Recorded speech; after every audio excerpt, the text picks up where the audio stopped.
The fate of the toppled Silent Sam statue is still up in the air, and protesters also took to the sky. We'll have more on the story coming up. A water line break shut down the university. We'll have a live look later. We were only expected to win 5 games this season, and I hate to tell you guys, 2 of those that have already passed are Cal and ECU, and as you know, we took a devastating L on both of those. Paul, good news for you and Tar Heel fans everywhere. And the fans really aren't wrong. If we get Kelly Bryant, look out, our football team has thrived in the past with a good quarterback at helm. The North Carolina Fair is in full swing, and we're here to give you guys the latest. Coming up, everything you need to know on the final weekend of the fair. Brighton, this has been the site for many protests this year.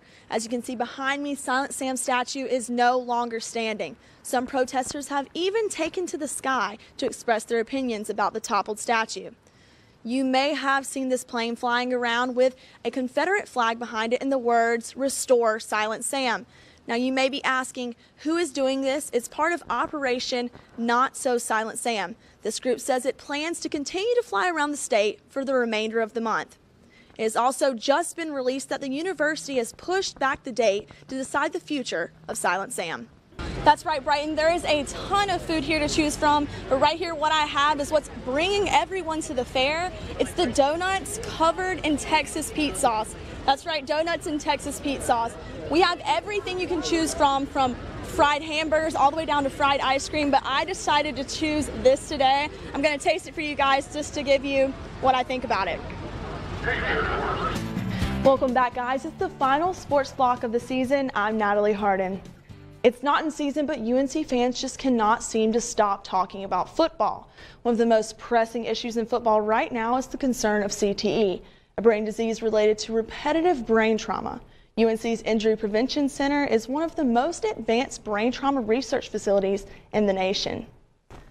The NFL recently committed to understanding CTE further, turning to the IPRC as its main site for research, providing a $14.7 million grant.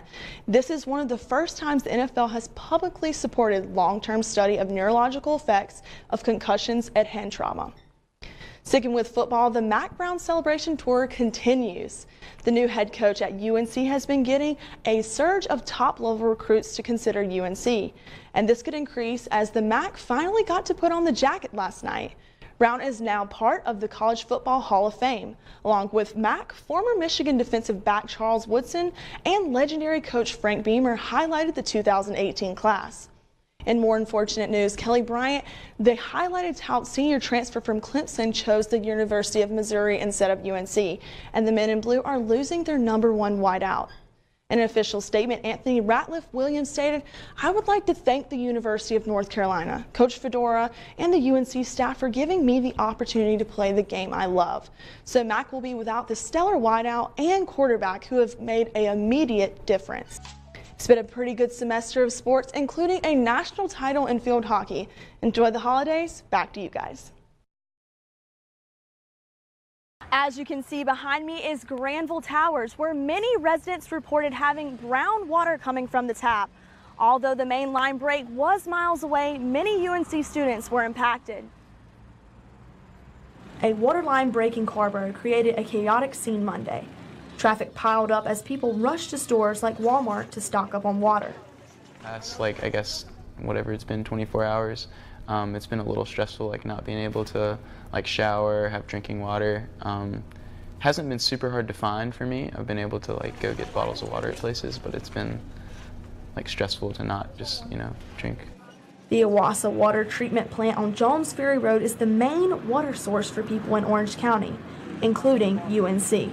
So when the water line broke, the university had to shut down most of its facilities. That meant canceling classes. I'm super glad that classes got canceled for 2 days because I had 2 tests, so it's pretty nice. Others say they would pick water over canceling classes. Especially is that we can't use the water. So our dishes are piling up, we can't do our laundry, we haven't showered in forever, so we all kind of feel gross. If there's a problem with our water, then I'd rather them fix it than me and die of drinking it. It took Owasso about 12 hours to fix the break, but nearly 2 days to get the water levels back to normal. For 2 days, UNC students were told to boil water before drinking it. OWASA lifted that advisory last night and classes resumed at 8 a.m. Peyton, we are so fortunate that Hurricane Florence didn't leave much damage here on UNC's campus, but that's exactly why the university is doing everything it can to help those who were affected. Hurricane Florence made landfall on Friday morning near Wrightsville Beach with winds of 90 miles per hour. The rain poured for days, causing major flooding. I woke up one morning and started checking social media and had plenty of my friends tweeting their addresses and asking to be rescued, saying that they were hiding in their attic and that pretty much begging just for help. Definitely just devastating. Honestly, I don't really know what other adjective to use besides devastating. Hundreds of evacuees headed to Friday Center. Once the number reached 500, the university opened another shelter at the tennis center with room for 1,000 more. Even though UNC resumed normal operations on Tuesday, the Dean of Students recognizes that there are still students who are struggling. There may be lengthy periods of cleanup in other areas around the state and region, displaced and/or separated families, travel delays for students returning to campus, and communities coping with physical and emotional trauma and exhaustion. The university is asking facilities to be flexible working with impacted students and for students to stay in contact with their instructors. And Jackie, like I said, sealing the deal, can you just tell me the emotions running through your head and the emotions today? Yeah, it's been crazy. When I was fencing, I wasn't really letting myself take a stake in it so that I could just stay relaxed and fence. And so when it finally ended and I got that last point, it really all started to hit me, and it's just been crazy ever since. And like Sydney said, I can't sleep. Yes, like I said, I'm here with a happy bunch of girls, and we have some nice hardware to add. And what can I say, not a better way to spend a Sunday. Speaking of fun to watch and a spark on the team, just tell me how you feel a freshman coming out here, putting down those points, career high, of course. And can you just tell me a little bit about the program? Do you think it's turned its corner now finally against Duke, that win? Do you think it's just going up from here? We're definitely seeing sparks of greatness from our players. But do you know the true meaning of Ubuntu? I sat down with Taylor Sharp to discuss the new film and the impact it's had on him.